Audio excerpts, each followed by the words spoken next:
The work of guardians and stream keepers has never been more valuable because salmon and their habitats are in crisis.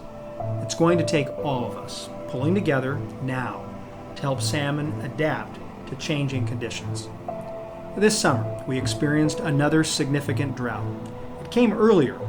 It impacted river and stream flows across the province and warmed freshwater temperatures to alarming levels for salmon. These conditions are our new normal, and it's time for us to adapt. Part of this means a reset on how we think about freshwater use, storage, and habitat restoration. Right here in the Comox Valley, there are incredible, passionate people working to help save and restore salmon and their habitats in the face of climate change.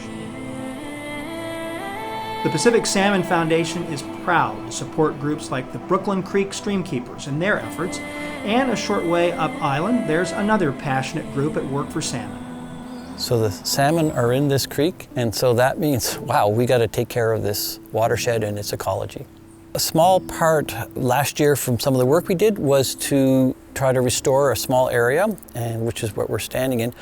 We wanted to do some planting because there are invasive species in here that would take over. We've planted a number of species, but we come back in the spring and summer finding out that they're actually not thriving very well because of this really long dry spell, which many of us will conclude is part of our climate change. So we've come as volunteers to water these plants. It seems like it's working, and that's what we'll keep doing through the summer.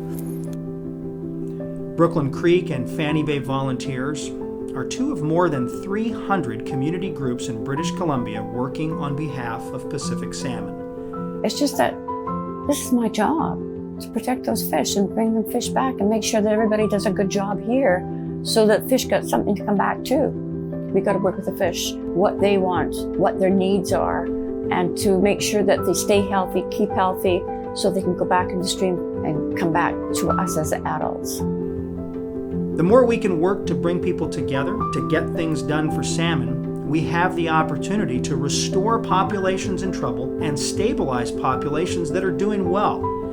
In a time of whiplash climate conditions that are deeply impacting Pacific salmon habitats, we believe that with the leadership of First Nations guardians and help of stream keepers, we can mobilize for salmon in a time of crisis. I see that we could be spokespersons for what may go wrong with climate change, which is the loss of habitat and the ecological status that we take for granted at times. So this year it would seem that having to water the plants, it would be stream keepers meet climate change, and hopefully it's not a forever problem.